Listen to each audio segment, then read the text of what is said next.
There's a specific, non-negotiable geometry to the Australian hamburger that defies the culinary logic of the rest of the world. You have the usual non-negotiables like the toasted bun, the savoury hit of the meat, the sharp tang of the cheese, and the crisp lettuce, but sitting right in the middle, violating every rule of texture and taste found anywhere else, is a slice of purple, gelatinous root vegetable, the beetroot. For millions of Australians, it's a symbol of home. For 60 years, that slice of beetroot was grown in the rich volcanic soil of the Lockyer Valley, processed by a grower-owned collective in Northgate, Brisbane, and canned under a logo that was as familiar as the Qantas kangaroo, Golden Circle. Do me a favour, the next time you're wrestling with a trolley with a wonky wheel in the fluorescent glare of aisle 4, do yourself a favour and pick up that tin of Golden Circle sliced beetroot. Flip the can over and squint at the tiny black text usually reserved for nutritional panels. You'll see 3 words, made in New Zealand.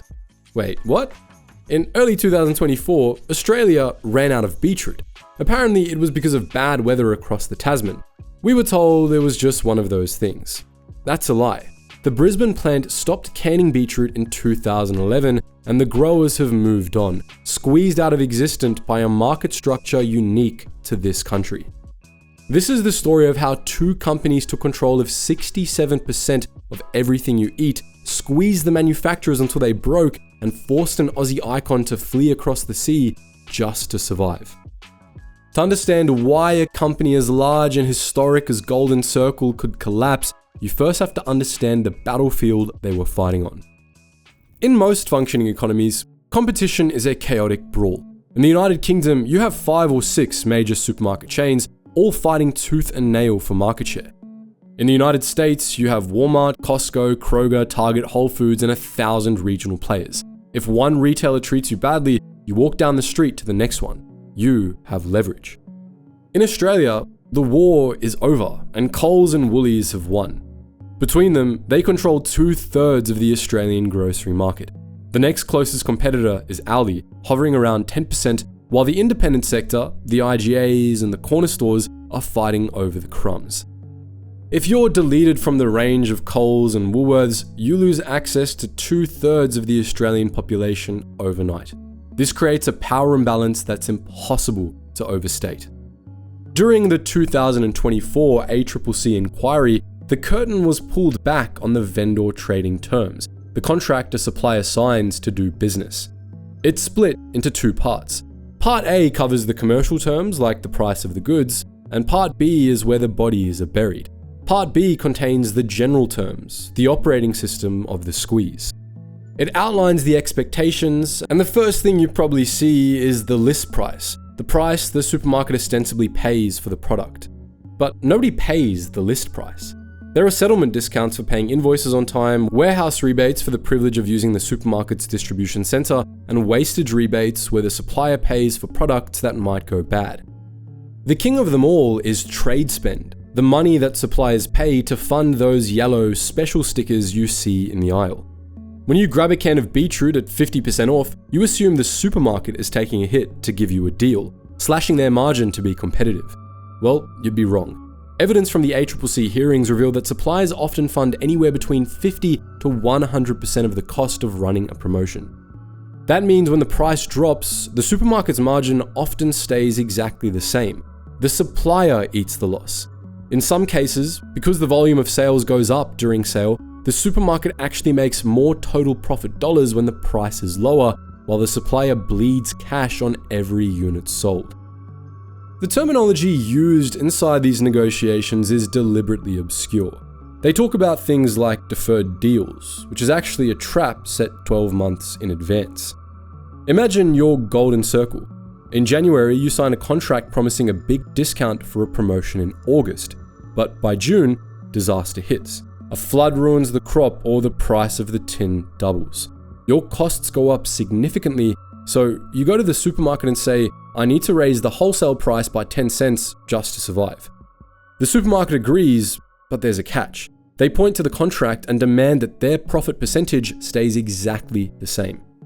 So they let you charge 10 cents more, but then force you to pay that 10 cents back to them in higher rebate fees.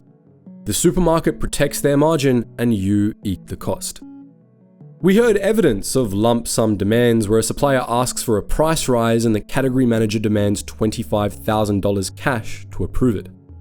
The supplier pays the 25 grand just to keep the contract alive, hoping they can make it back on volume, but the volume never compensates for the margin loss. The extraction doesn't stop at the wholesale price. The supermarkets realized a long time ago that they have some of the highest foot traffic in the country and some of the most downloaded apps. Turning their stores into a giant advertising area means more money by selling ad slots to their suppliers. Woolworths operates a media business called Cartology, and Coles has Coles 360. Their job is to sell advertising space, and they're selling it to the very people who stock their shelves. The executives will tell you that using Cartology is optional, that there's no requirement to buy ads to get your product on the shelf. But the reality reported by industry insiders paints a different picture. If you want your product at eye level, that's a negotiation. If you want it to be in the catalog, that's a negotiation. If you want to be featured in the Fresh magazine, that will cost you. Evidence cited in the ACCC inquiry put the cost of a full-page ad in the Woolworths magazine at $30,000. A 4-week spot on Coles Radio can cost $28,000. For a multinational giant like Coca-Cola or Nestle, 30 grand is nothing. For companies like Golden Circle, a company running on razor-thin manufacturing margins in a high-cost country like Australia, these fees are massive. It creates a pay-to-play ecosystem where the product that wins is the one that can afford the co-op spend, the catalog fee, and the digital boost. Coles and Woolworths also take data from their shoppers via their everyday rewards card or your Flybuys card. Woolworths owns a majority stake in a company called Quantium, one of the most sophisticated data analytics firms in the hemisphere. They track obfuscated card data to build profiles so accurate they border on telepathy. This data allows them to target you with personalized offers that maximize their extraction from your wallet. They know exactly how much of a discount it takes to make you switch brands. They also sell this data back to the suppliers. If Golden Circle wants to know who's buying their beetroot, they have to pay Woolies to access the data that Woolworths collected from Golden Circle's own customers. It's a perfect closed loop. The supplier makes the product, the supermarket sells the product, tracks the customer, and then sells the tracking data back to the manufacturer. On top of that, Woolworths uses this data to defeat the suppliers. They see the trends before anyone else. They see that spicy beetroot relish is trending in inner city Melbourne, and do you reckon they call Golden Circle and suggest a new product opportunity? Of course not. They send that data to their own private label team. This then brings us to private label. 20 years ago, home brand was a joke. The black and gold label on the bottom shelf that tasted like cardboard and despair, bought only because you were broke.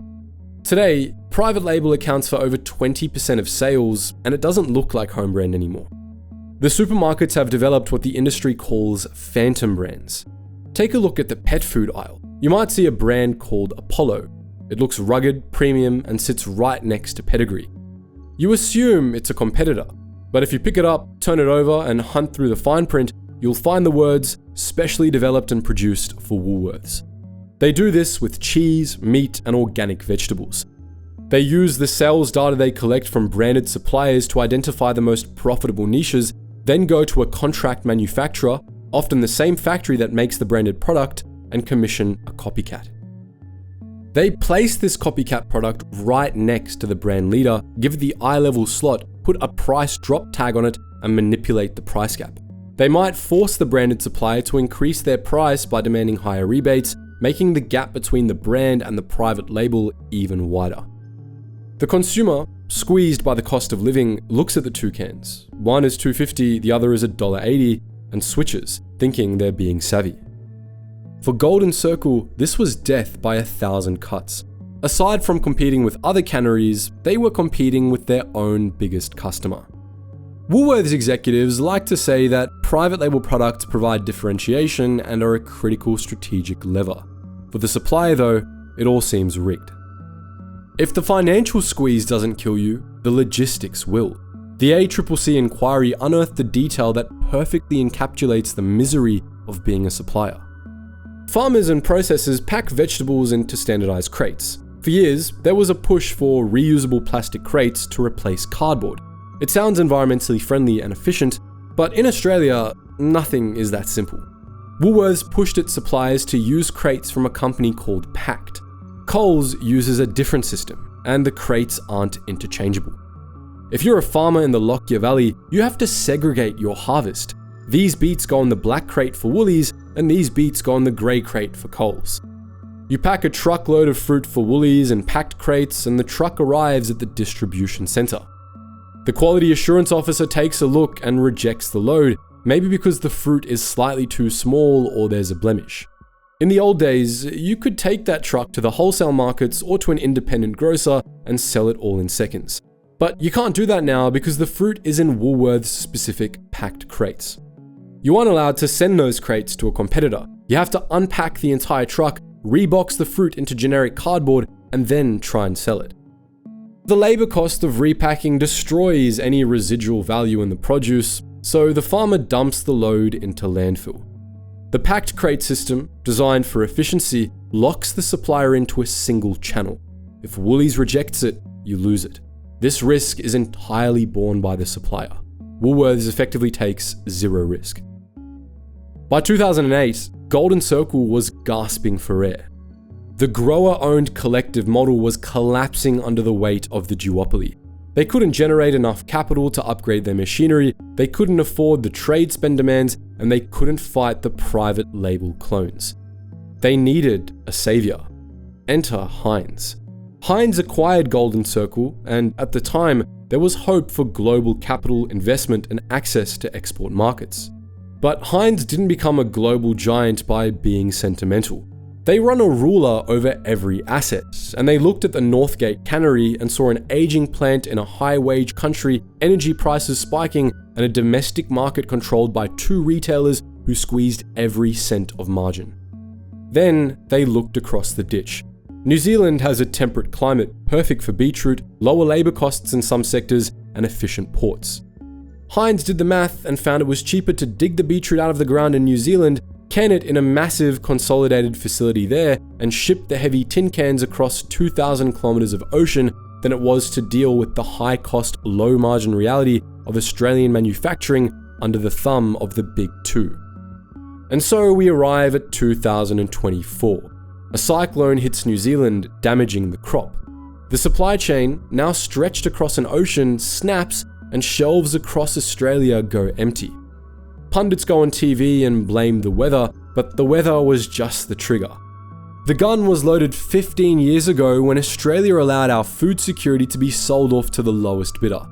If we still had a vibrant, distributed network of local canneries, if we hadn't allowed the duopoly to crush the margins to the point where offshore was the only option, a cyclone in New Zealand would have just been a bad news story for New Zealand. It wouldn't have emptied our shelves.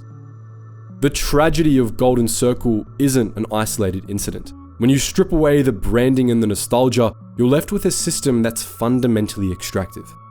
The supermarkets have built a fortress around the Australian consumer, and the drawbridge is only lowered for those who can pay the price of admission. For decades, Australian governments have watched this consolidation happen with a mixture of apathy and impotence. Mergers were approved, acquisitions were rubber-stamped, and the warnings of farmers and independent grocers were dismissed as the complaints of the inefficient. The mantra was always that big business brings efficiency, and efficiency brings lower prices. But the beetroot crisis proved that efficiency comes at a cost. A hyper-efficient supply chain that relies on a single source of foreign production is fragile. It snaps under pressure, and when it snaps, it's the consumer who's left staring at an empty shelf. The more market share the duopoly gains, the more data they collect, the better they become at squeezing suppliers and targeting consumers. The better they become at those things, the more profit they generate to buy up more land, open more stores, and further entrench their position. They buy up blocks of land where a competitor might build and sit on them for years just to ensure that no Aldi or independent can open up shop. They lock up shopping centers with lease agreements that prohibit other grocery tenants. They're designing the board to ensure they never lose. This brings us to the human cost. The exit of Golden Circle from Australian manufacturing was a body blow to the Lockyer Valley. Farmers suddenly found themselves without a buyer, and you can't just pivot a beetroot farm overnight. We've seen a steady decline in the number of vegetable growers in Australia, a slow motion exodus from the land. Suicide rates in rural communities are also higher than the national average. The pressure of dealing with the duopoly, the late payments, the rejected loads, and the constant demand for lower prices despite rising costs just breaks people. The Golden Circle story also exposes the myth of brand power. We like to think that if a brand is strong enough, if the customers love it enough, it can survive anything.